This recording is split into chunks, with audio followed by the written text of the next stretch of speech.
Hi everybody, it's Nikki here, and say it with me, it's Bookgammon time. Yes, it is that time of the month. Shh. It is that time of the month where we play my TBR game Bookgammon, which is based off the board game Backgammon, to help me pick my next month's TBR. Today we will be playing for May's TBR. So let me put her down because, well, as we just witnessed, she's a little noisy. Okay, so I am back by my bookshelves today because I tidied my book room. It got a little messy there for a while, and that was why I was filming over by my desk instead. But the other day I went through my spare room, which is basically my book room, and tidied it. But yeah, I have a load of books. So I still have a lot of boxes in front of my bookshelves, but I managed to clear the chair so I can sit in my chair in front of my bookshelves to film. So here we are today. So Bookgammon. Let's start with housekeeping. First housekeeping is, of course, priority picks, and a sneaky peek for April's reading wrap-up. There is no priority picks. I'm out of my reading slump, guys. Well and truly. So, no priority picks. So that means we have a fresh start to our TBR this month, because I don't have to read anything that I had on this month's TBR that I don't think I'm going to get to, because there is none. There is none. So let's go to our bomb book and our star book. I haven't done a bomb book and a star book. It feels like for ages. I don't think, have we even done one this year so far? I don't think we have, because while I was in a reading slump, I just didn't want to have the pressure of having a bomb book. So let's start with the bomb book for May. Guys, it's Gone Girl by Gillian Flynn. Is it pronounced Gillian or Gillian? I would pronounce it Gillian, but that's because I've known a Gillian in my life and they spelt it like that. So I would say Gillian, but I have heard other people pronounce it as Gillian. I have no idea. So, Gillian or Gillian Flynn. And this one is a very popular, the addictive #1 bestseller that everyone's talking about, you know, kind of thriller. It says, there are two sides to every story. Who are you? What have we done to each other? These are the questions Nick Dunn finds himself asking on the morning of his 5th wedding anniversary, when I thought that was 5th wedding. I was going to say, sounds like my dad. On the morning of his 5th wedding anniversary, so he's been married for 5 years, when his wife Amy suddenly disappears. The police suspect Nick, because of course. Amy's friends reveal she was afraid of him and that she kept secrets from him. He swears it isn't true. A police examination of his computer shows strange searches. Oh dear. He says they weren't made by him, and then there are the persistent calls on his mobile phone. So what did happen to Nick's beautiful wife? Ooh, we shall see, we shall see. This is a bomb book because it's a domestic thriller. I'm not a massive fan of domestic thrillers. Also, she's quite chunky, and I thought, well, yes, I am out of my reading slump, but a chunky domestic thriller, that's going to push me. So, yeah, it's a bomb book for 2 reasons. Because it's a domestic thriller, and because it's a chunky one at that. So that is the bomb book. And then for the star book, I've picked a book that one of my book club friends has been dying for me to pick up and read, and that is The Final Strife by Sarah El Arifi. So it's like that. Beautiful, gorgeous book, absolutely stunning. Ooh, look at those end papers. Look at those end papers. Isn't that gorgeous? Is there anything on the front cover? No, it's just a plain white front cover. It just came from Waterstones. So, the Aktibar, a set of trials held every 10 years to find the next Ember rulers of the Empire, is about to begin. All can join, but not just anyone can win. It requires great skill and ingenuity to become the future Ember Wardens of strength, knowledge, truth, and duty. Silo is destined to win the trials and become Warden of Strength. Stolen by blue-blooded rebels as an infant, she was raised with a duster's heart, forged as a weapon to bring down the Empire from within. Ooh. When her adopted family were brutally murdered, those dreams of a better future for all turned to dust. But Scylla wasn't made to sparkle. She was born to burn. And as the trials draw near, it's time for her to decide. Will she rule the empire or destroy it? Sounds awesome. I love books that have like trials or like competitions in them, because it really gives the story a drive, a plot, a thing to work towards, and I really like that. So my friend, as I say, from book club has said that she really enjoyed it. And have I read it yet? And I was like, no, not yet. So I am putting it as my star book for May. So fingers crossed we get the star book token. So that is all the housekeeping done. So we are back to normal gameplay, as I feel like I am back to my normal reading self. I don't feel the need to adjust the game to make it easier on myself. So we are going to play it with 2 pieces on the board. So the normal rules apply, that if I throw a double even number, so that's 2, 4 or 6, I can move forward with both dice. But if I roll a double odd number, then I have to move backwards. So that's a double 1, double 3 or double 5.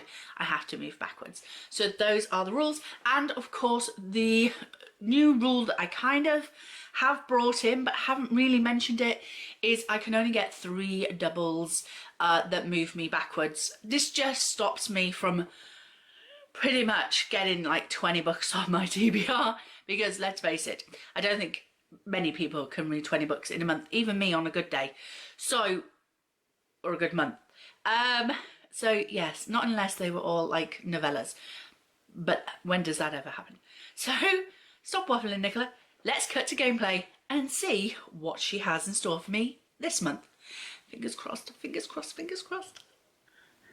Okay, so here is the board. Let's remind ourselves for the categories, as they do count this month. So red is thriller, pink is contemporary, orange is classic, green is middle grade, yellow is graphic novels and mangas, purple is non-fiction, and blue is fantasy and sci-fi. We do have our bomb book and star book for this month. So let's use a number generator to pick which one they're going to be. So let's not get the glare. So let's do the bomb book first. Which space? Ooh, number 19. So 6, 12, 13, 14, 15, 16, 17, 18, 19. So over here on the last section. You can see that. Okay, and for the star book, it is on space 22. Oh no.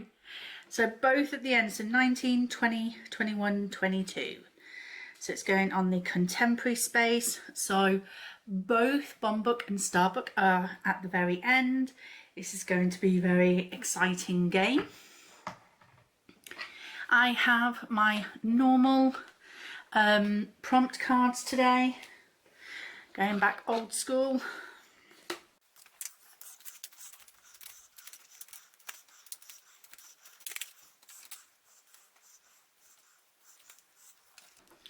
Okay, and I think we'll use our big dice today, and we're going to use, let's use the 2 dark pieces, because then you can see them. So our first roll is a 4 and a 5. So 1, 2, 3, 4, 5, and 1, 2, 3, 4. So we have a fantasy and a contemporary. So the contemporary prompt is Borrow Box Pick. So Borrow Box is my local library's online system. So I will pick a book from Borrow Box, and then my fantasy is a Cassandra Clare book.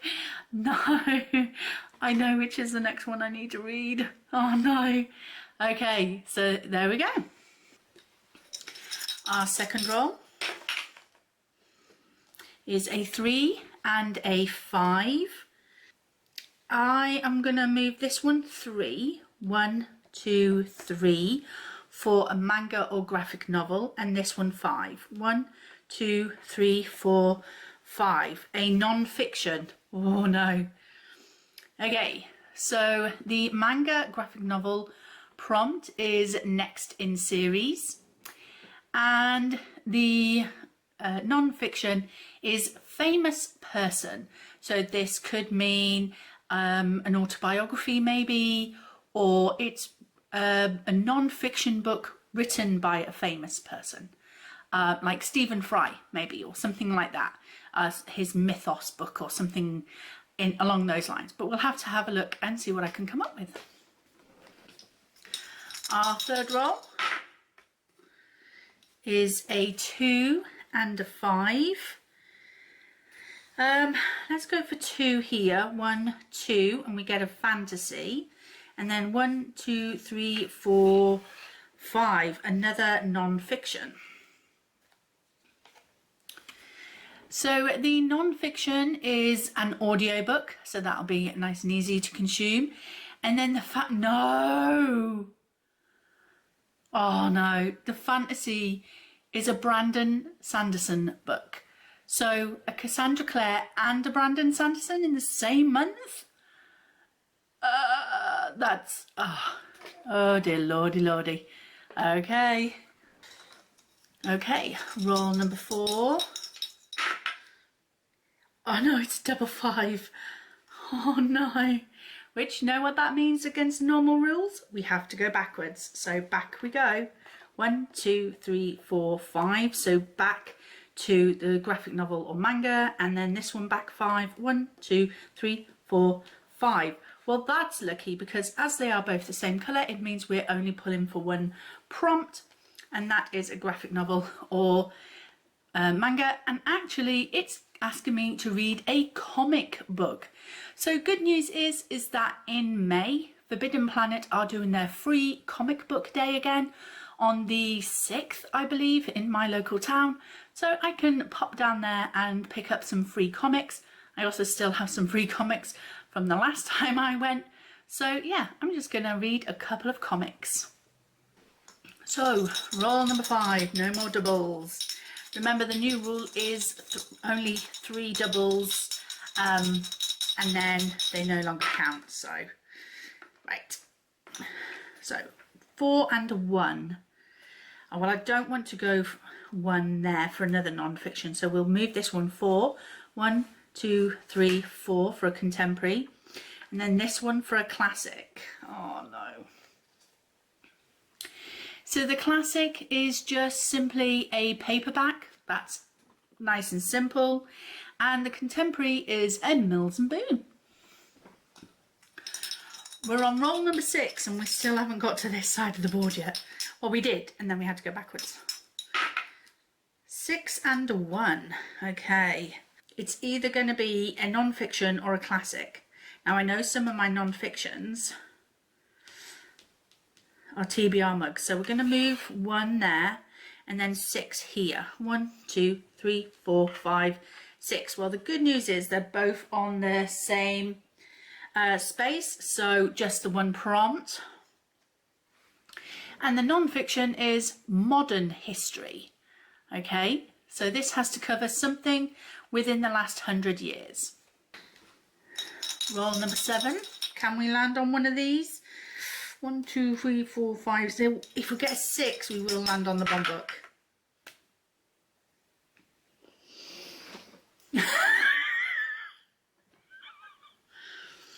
So we got a 6 and a 5. So 1, 2, 3, 4, 5, 6. We landed on the bomb book.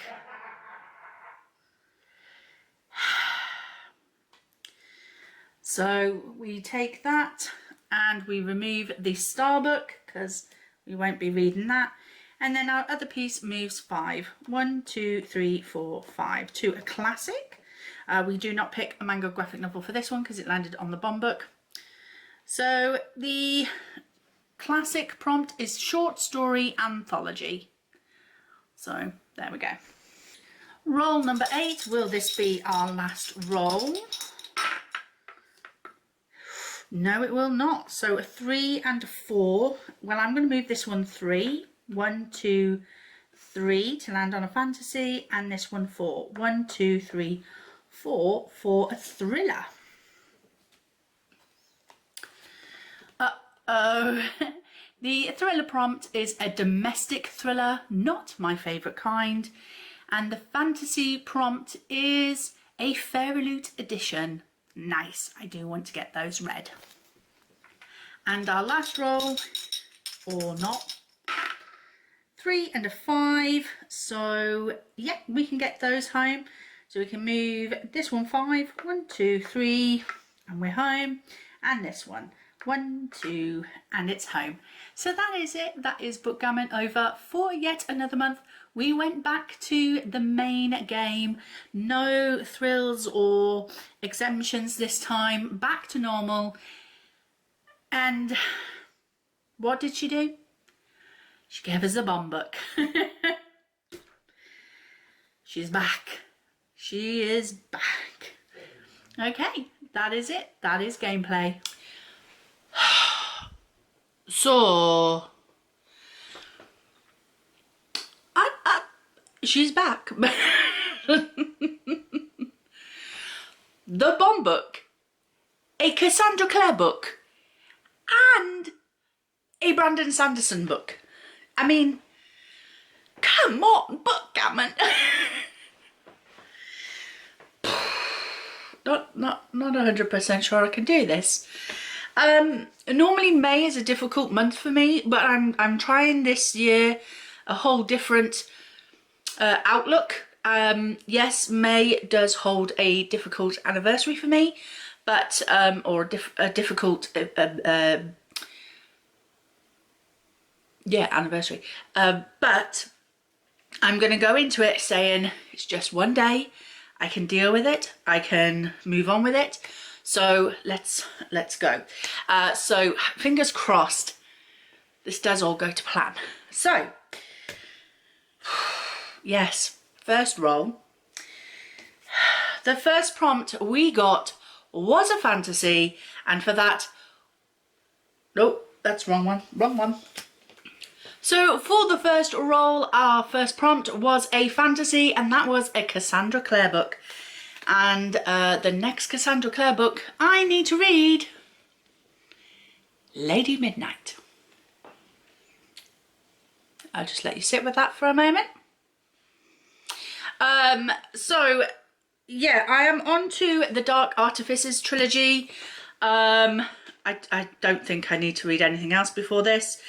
This one is 669 pages long. The good news is though, I do have the audiobook for this, so that should hopefully get me through this a lot quicker, because I do kind of sludge through these books a little. I always find them very difficult for me to get through them. I feel like my reading really slows down when I'm reading a Cassandra Clare book, and it's not because I'm not enjoying it. I love the Shadowhunter world. I even watched the City of Bones movie the other day because I just love the Shadowhunters.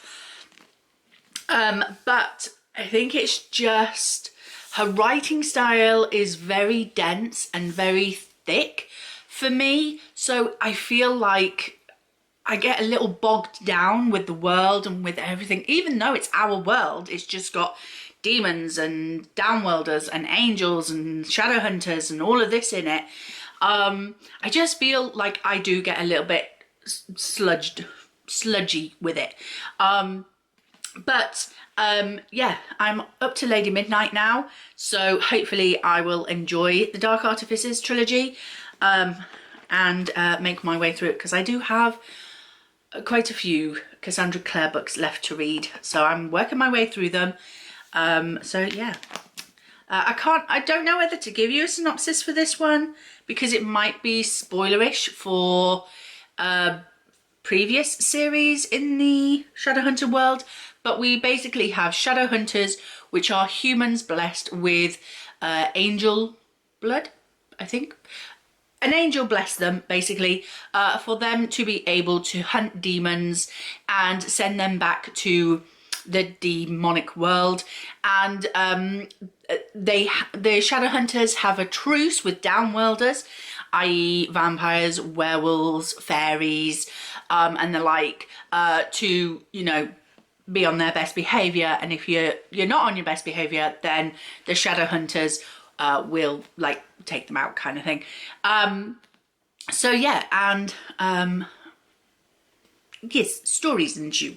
So I believe this follows different characters, but characters that we have met in previous series, so that's why I don't want to give you the actual synopsis for this one. But if you are interested, look it up. So yeah, so that is the first book. The second prompt was for a contemporary, and the prompt for that was a BorrowBox pick. So BorrowBox is, as I say, my library's online service where it gives you access to audiobooks and ebooks and some like e-magazines or something like that. So I do know that on there, because I have previously, and look, my thing is still in there, bookmark is still in there. So I know that I had the House Share by Kate Helm on BorrowBox, and I have checked, it is still on there and it is still available, so I have loaned it out. And yeah, I'm going to read The House Share by BorrowBox. Well, not by BorrowBox, on BorrowBox, but the book is by Kate Helm. This one says, when you're sharing a house with 7 murder suspects, you can't lock the danger out. Imi thinks she's found the perfect new home in central London, a shared warehouse with luxury accommodation, a rooftop terrace and daily yoga, all with a surprisingly affordable price tag. The Dye Factory, spelled D-Y-E, is a co-living community designed to combat the loneliness of big city life. But soon after she moves into her new haven, Imi realises that it's not quite as idyllic as it appears. No one seems to know who is behind this multi-million-pound urban experiment, and her housemates may be hiding a dangerous secret. Then, as a series of pranks escalates into something much darker, Imi is left questioning whether, in this group of strangers, she can actually really be safe. So, very excited for this one. It's not quite a domestic thriller because it's not like husband and wife kind of thing, but it is kind of like a group of people, things happening, who's the suspect kind of thing.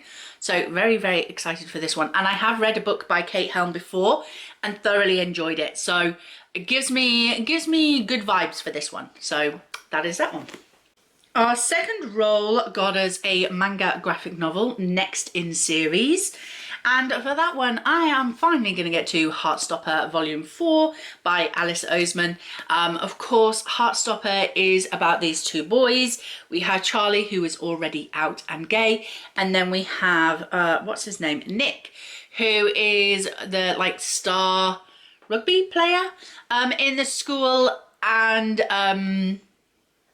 in the first book, we have Nick discovering his own sexuality and coming to terms with that with Charlie's help.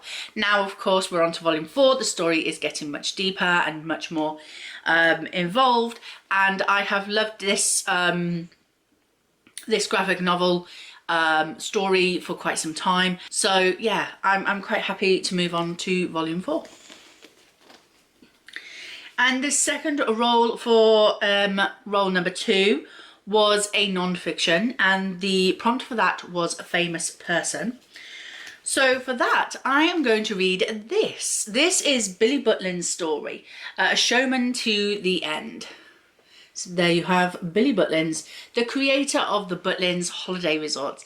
Now, I received this book from my daughter when she was actually a redcoat at Butlins in Skegness here in England, and I believe that she got a copy given to her, I guess, so that she knows who she's working for, basically. Obviously, Billy Butlins has now sadly passed away. He was the original owner of Butlins Holiday Resorts, and he created the quintessential British seaside holiday. So Butlins is obviously a very big part of my family memories, and so it will be really nice to actually read about, you know, the beginnings and what he was up to and everything. So yeah, it just says this fascinating book reveals Billy as a not-so-rough diamond. He was shy, sensitive, good with his hands, artistically inclined, and a born psychologist. Which facet of his character was probably the keystone of his success? For the book points time and again to his uncanny aptitude for gauging the public taste. So yeah, I'm going to be reading about Billy Butlins. For role number 3, our first prompt was fantasy, and that is a Brandon Sanderson book. And the next Brandon Sanderson book I need to read. Now, I could have read some stories from the Arcanum Unbound bind up, but I don't know which stories I need to read at which points. I still need to do some like research into that. And to be fair, I'd rather read the book as a whole rather than a little bit here and a little bit there and a little bit. So I don't know what to do about the Arcanum Unbound. So if anybody has any suggestions or any knowledge about how to read the stories in the Arcanum Unbound bind up of short stories by Brandon Sanderson, let me know, because I don't know what I'm doing. But the next book, what am I doing? I don't know why I'm doing this.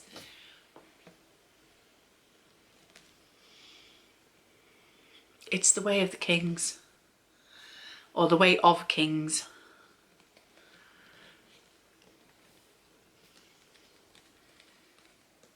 Now this says it's volume 1.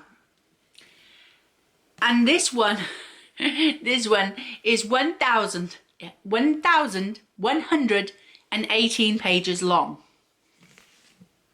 Now I know that here in the UK, they do generally split the Stormlight Archive books up into 2 separate books.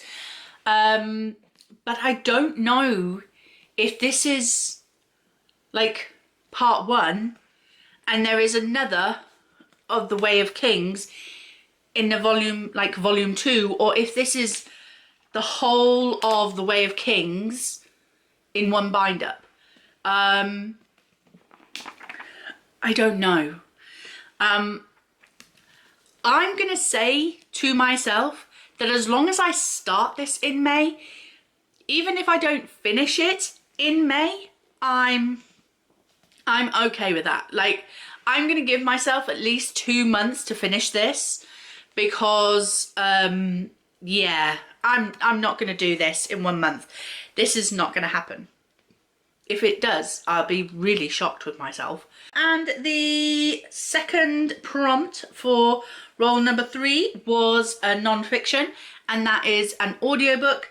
At this moment in time, I'm not 100% sure what audiobook I'm going to be reading, but I will have a look on either my Audible subscription or on Scribd. So I haven't got my phone with me, but yeah, I will have a look, and when I edit this, I will put up on the screen which is the book that I have chosen to read for this prompt, because at the moment I've forgotten my phone, and yeah, so I will put that up there on the screen. For role number 4, our prompt was a manga graphic novel, but the actual prompt was to read a comic book. Now, I think I said in the gameplay that Forbidden Planet is having a free comic book day very soon in May, on the 6th, I believe. Now, if you check your local Forbidden Planet, you may find they have a different date for their free comic book day, or they may have the same date. I don't know if it's across the country or it's just my store that is on the 6th. But my Forbidden Planet does do this on a regular, like once a year at least, sometimes twice a year. I think they did it twice during the pandemic. But they definitely do it at least once a year, where you can go along and you can take up to is it 10 or 20 free comics. Now they're only the ones that are labelled as free comic book day can be taken. If you go to their general sort of comic area, you would have to pay for those. But the variety of comics that are available in the free comic day is I don't know what I'm trying to say, is phenomenal. There's more than 20 different varieties of comics, and they can be from popular comics like Marvel or stuff like that to lesser known ones, cute ones, graphic ones, kind of things. So it kind of does sort of give you a good taste of the different comics available. And yeah, so I'm going to just grab a couple and read those, and I'll let you know which ones I pick in my reading wrap up. Or something different might be coming your way for May. So, our next roll, the first prompt was for a classic, and the prompt for that was a paperback, plain and simple. So I thought I would pick something relatively small, and this is Northanger Abbey by Jane Austen. So like that.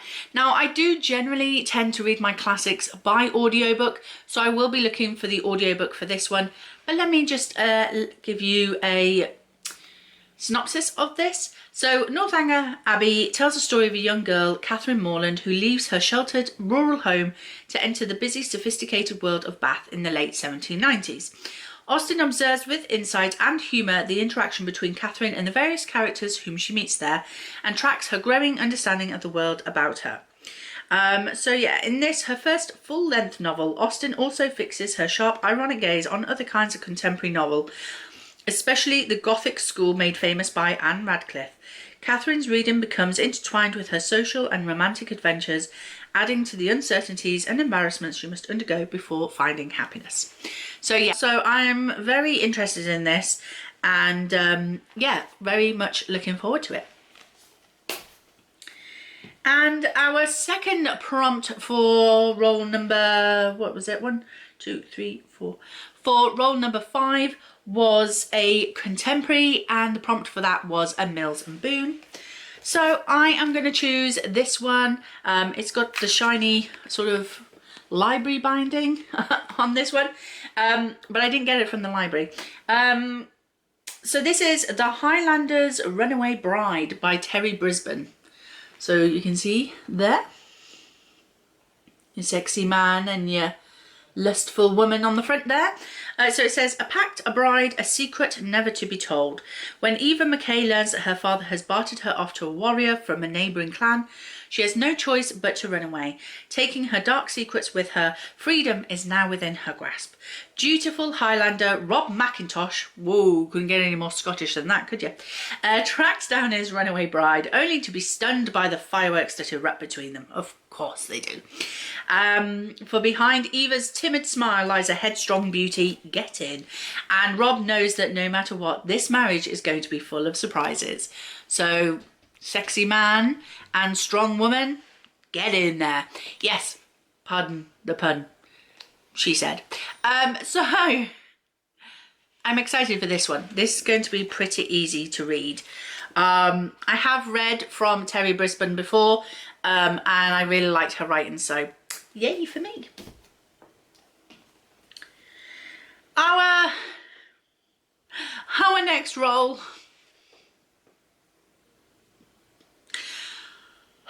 we got the bomb book, people. Bloody thing, bloody bomb book. So I will be reading Gone Girl by Gillian Flynn. It's a domestic, and I have to read it. I have to at least attempt to read it. This is going to probably be one of the hardest bomb books I've chosen in a long time. I'm really worried about this one, guys. Really worried about this one. So help me out. Encourage me. Come on, guys. So yeah, Gone Girl is my bomb book for the month. Damn it. However, our second prompt for that role was, oh no, before we got to the Bond book,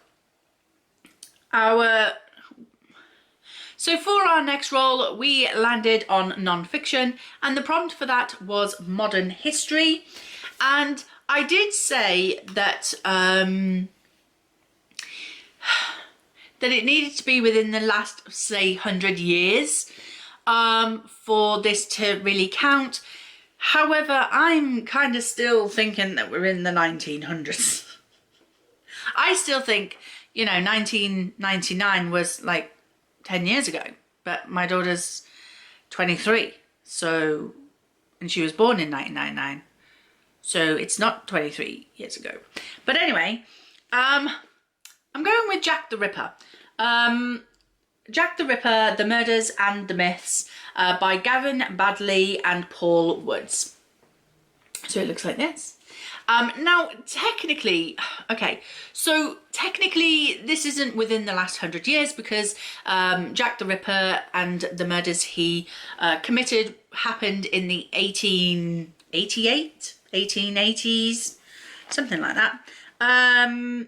So not quite 100 years ago, but within the last 100 years ago, should I say.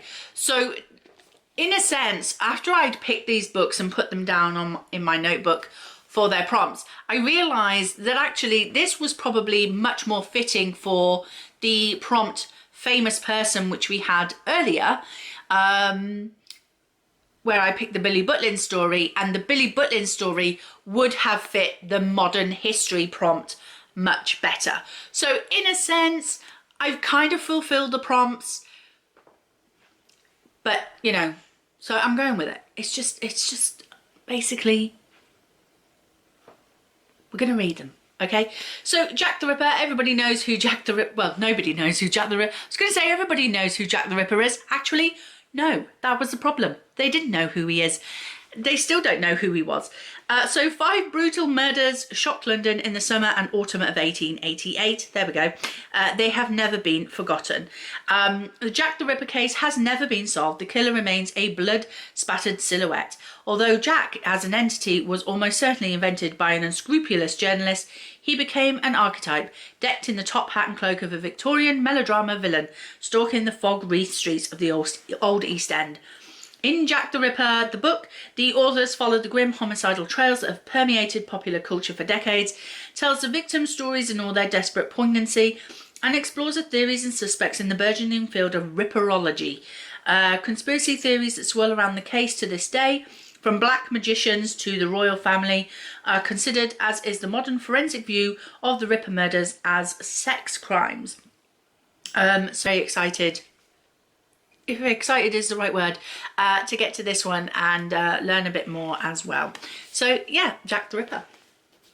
Okay, so for our second prompt, we got a classic, and for that we got the prompt short stories anthology. So for that one, I'm going to be picking up Tales of Unease by Sir Arthur Conan Doyle, the man who wrote Sherlock Holmes. I do already have a bookmark in here because this was on a TBR previously, I think well over a year ago, so I may have to read that little bit again. It's only one story, I think, so not too bad.